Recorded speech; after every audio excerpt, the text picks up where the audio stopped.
In this jam along video that you're about to see, I'll demonstrate 3 pretty common rhythms that we find with country guitar.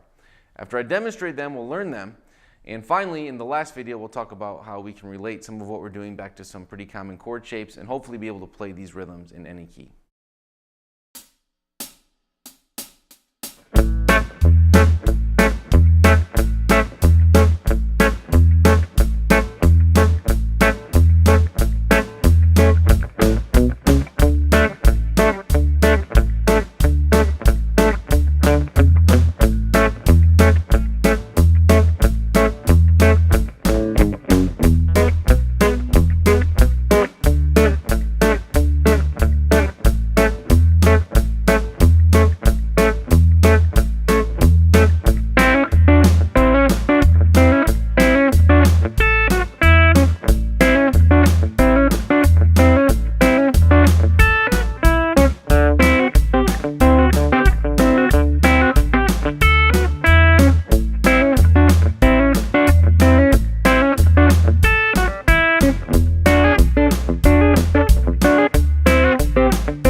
Let's jump right in and learn the 3 rhythm parts that you just saw. These are all over kind of a A blues, 12-bar blues progression. And then in the next tutorial, we'll talk about how we can use this information, connect it back with some chord shapes, and hopefully start learning how to play these in any key that we want to. All right, so the first one, it starts like this. 1, 2, 3, go.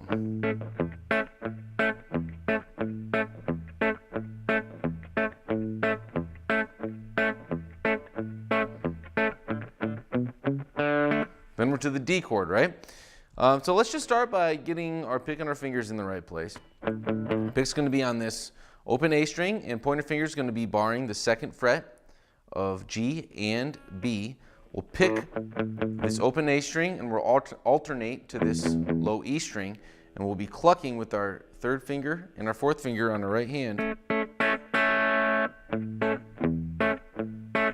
the G and the B string there. And notice a lot of this has to do with hand position and muting. It's not just, it sounds a lot different if we play it like that, right? I've got these low 2 strings or 3 strings palm muted with the flesh of my right hand, and then positioned in a way where the G and the B string ring out, and I'm muting that actually. I'm cutting that off by lifting my pointer finger up just a little bit. Right after I cluck it and lift up my pointer finger on my left hand. And then over to the E string, we're going to alternate A's and E strings with our pick. And that's really all there is to it, guys. When we walk up to the D, 2 more, then A string, open, open, 2nd fret, 4th fret. Now we're going to do a very similar thing on D chord. So we've got open D string, 2nd fret of G, 3rd fret of B. So our 3rd and our 4th finger on our right hand are still on that G and that B string, and they're doing the same thing. Now we're going to alternate from D to A, okay, with our pick. So 2, 3, 4, 2 measures of D, 1, 2, and the walk down. So that's open D string twice, 4th fret of A, 2nd fret of A, then you're back to the A for a couple more bars. Now we're going to walk down to an E chord. Open, open, 4 of low E, 2 of low E. Now if it's easy, you can get your whole hand on a standard E chord here. But we're really only using this G and this B string, which we'll cluck again, and we'll be alternating our pick from low E to the 2nd fret of A. All right, so we've got 1 measure of E, and then D, and back to A for 2 measures. And that's all there is to that one. So that's a pretty common one. And the key characteristics of that is the kind of the boom chuck feeling we've got going there, and then the alternating bass, keeping this pick going from root to the 5th, root to the 5th, kind of all the way through. The next one is really kind of like a kind of a chicken picking rhythm comping.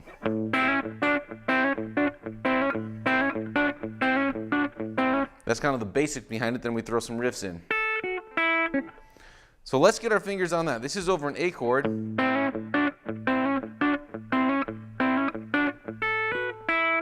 Let's get our fingers just on that much, okay? So this is all tabbed out, rhythm comp 2. Let's start with this basic motion of. All right, so we're palm muting this A string, and then we've got G and B again, which we're clucking, and we're gonna hammer on to the 6th fret of G, and this pointer finger is covering the 5th fret of G and B. Then another pick, and then your 3rd finger comes up for the 7th fret of G B, and B, and then do that again. And one more, 5 up to 6, and then one more time. And then we've got this riff, which is high E string, 5, B string, 7, 5, and 6th fret of G. The hardest part is getting this bass pattern down. So let me count it out once. 1 E and a 2 E and a 3 E and a 4 E and a 1 E and a 2 E and a 3 E and a 4 E and a 1 E and a 2 E and a 3 E and a 4 E and a. All right, so that's kind of how these picks fall within the beat. So you can rewind that a million times if you want on the video player or slow it way down. But that's kind of the important thing. Once we work that up to tempo, this is at 92 beats per minute.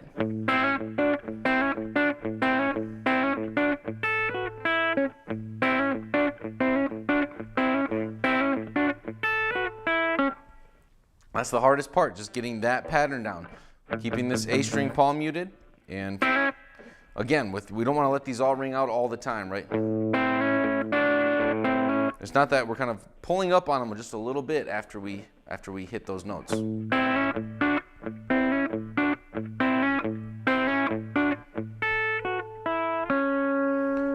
When we get to the D chords, we're going to do a very similar thing. Open D string, and our fingers stay on the G and the B string as well. So we've got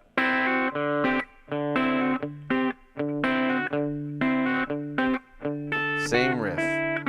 So now we're going 5 and 5 of G and B up to 7 on that B string, and then 8, and then another hammer on just from 5 to 7. Then the walk down, back to A.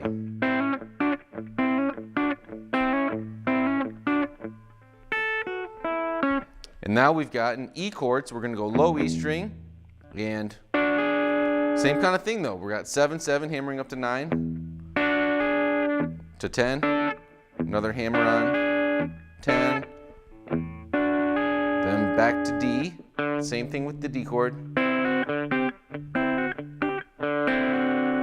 Then we've got the A again.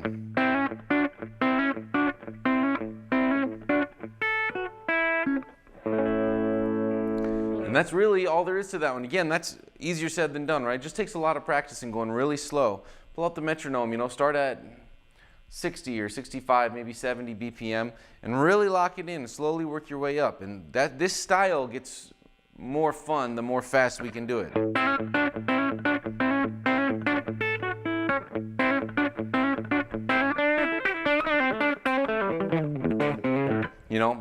But that just takes a lot of time. Start really slow, really master the 12-bar blues progression that we went over, and slowly work it up to speed. 92 BPM is where we're stopping in this tutorial, but you can go as fast as you want. You can keep working it faster and faster and faster. Okay, so then we get to this last style, which Long White Line by Sturgill uses it a lot,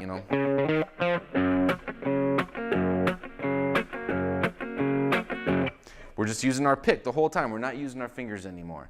So let's get on an A bar chord here, which looks like this. We're going to bar that 5th fret, and then we've got 7th fret of A, D, and 6th fret of G, standard A bar chord, right?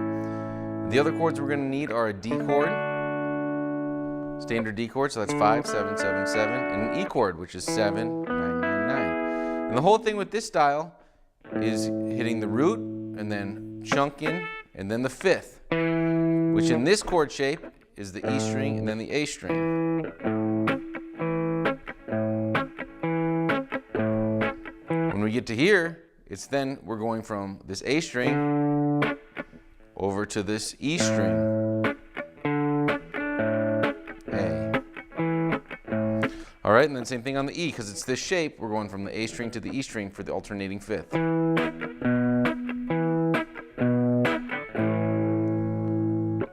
All right, so a little more on the chunking here. We're going root, and then it's just a down up, and you're kind of barely touching the frets, but you're lifting up so that your fingers are all touching these strings.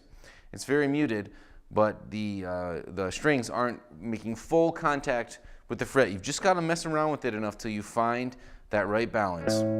Because it's not a hard, you can kind of hear the chord in there, right?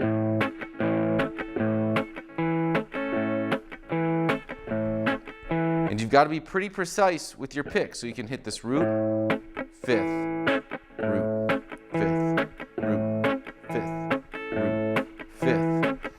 And we're just following this 12-bar blues progression. So let's play through it once. We're going to be on the A for 4 bars. 2nd bar, 3rd bar, 4th bar, to the D,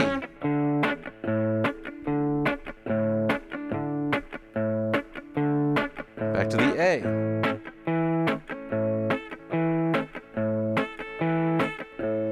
up to the E, to the D,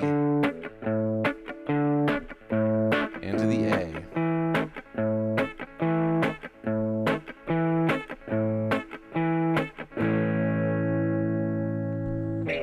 So that should be enough, along with those tabs, to get your fingers on these 3 different styles of rhythm comping, or rhythm guitar within the world of country guitar. Next, we're going to talk about how we can take what we just learned. This is all in the key of A, but kind of transfer some of that to how we could potentially play these rhythm parts in any key that we want to. So stick around. That's what we'll talk about next. Now let's look at these 3 different rhythm parts and talk about how we can play them in any key. So we learned all of them in A blues. So this is an A chord, right? And we learned how to play this A blues progression.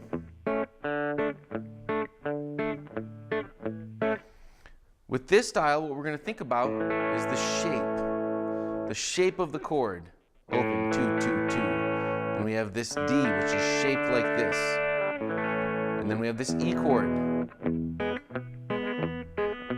which is kind of shaped like this, right? These shapes all come in bar chord forms. So if we wanted to play this exact same thing in D, we could play a D chord using this shape.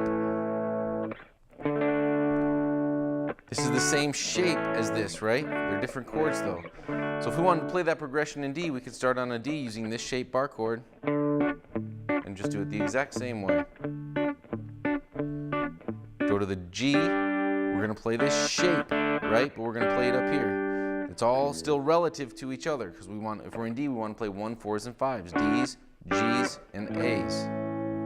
If you want to keep it real easy, you don't have to do the walk-ups and walk-downs, but you can do the walk-ups and walk-downs, and the same principle works. Here, we're going up 2 frets, up 2 frets, and then you got the next chord. We can do the same thing here. We're going to walk down from the G. We got to walk down to the A. Right? It's all the same intervals. We're just shifting everything up and using the same shapes. So let's go through that progression in the key of D instead of the key of A. 2, 3, 4. Second measure. Third measure. Fourth measure. There's the G. Walk down, D. Now we're going to walk down to an A.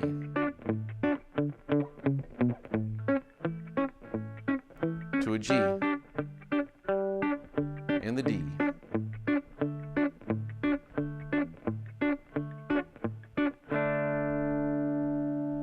All right, and of course that works anywhere. Once we get into this bar chord area, bar chords are great because if we want to go down to C, we just go down 2 steps and play the same thing. You want to go up to E, you can go up 2 frets.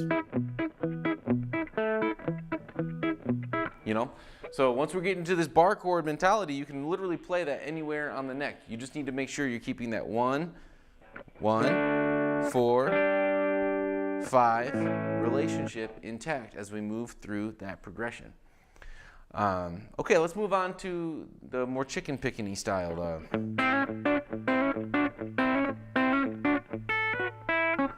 We're using an open string here, so what we need to do if we want to play this in a different key is find a way to do it without the open string. If we wanted to play it in, let's just pick G for now.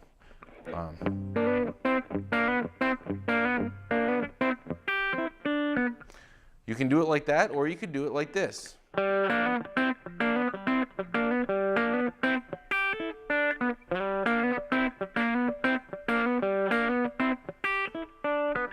So we're going to relate it just like we had that A chord.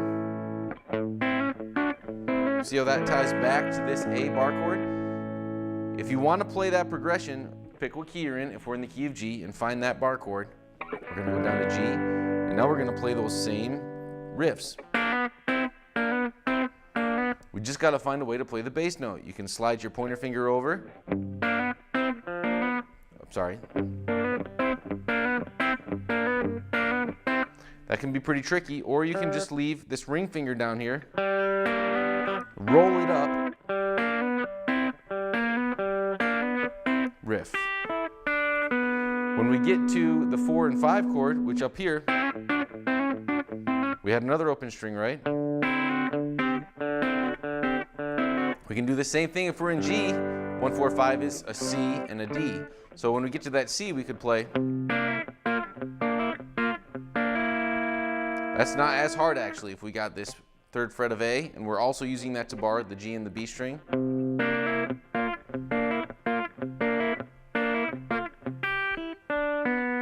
Then back to the G. However, if you're on that C, if you're playing with the band and you got a bass player covering, you know, you could just do.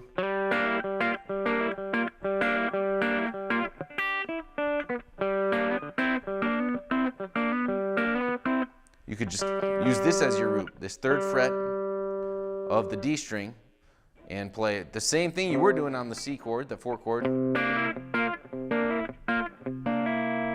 but just play it here instead.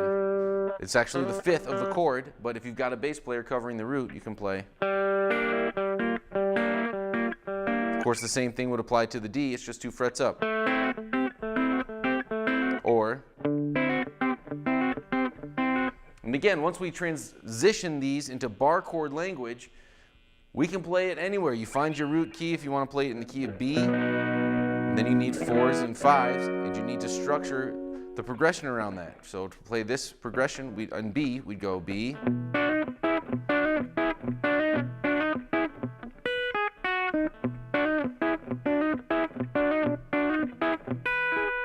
4, 1, 5, 4, 1.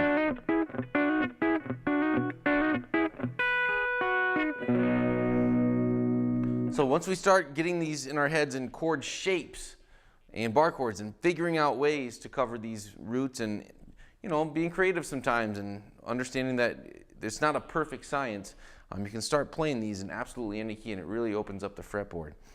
All right, let's look at the last pattern that we have. And this one's probably going to be the easiest because we're already doing all bar chords. There's no open strings. And of course, when you have that, if there's no open strings, you can move this anywhere, right? So if this is an A, we're starting on an A because we're playing A blues, which is A chords, D chords, and E chords, 1 chords, 4 chords, and 5 chords.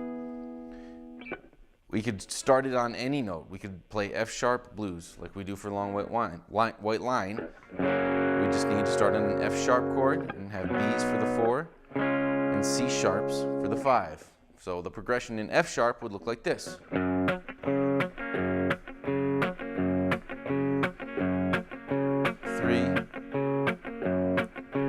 4. Now up to the 4 chord. Same alternating bass and same muting and everything, we're just in a different area of the neck. And now we got the 5 chord up to the C sharp. 4 chord. And 1 chord.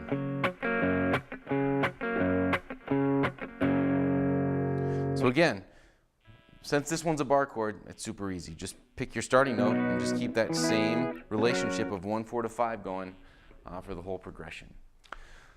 So hopefully that gets you 3 pretty common rhythms for country guitar rhythm playing and starts opening up how you can think about doing this in any key so you're not stuck to just one key like A blues if the people you're playing with want to play in a different key.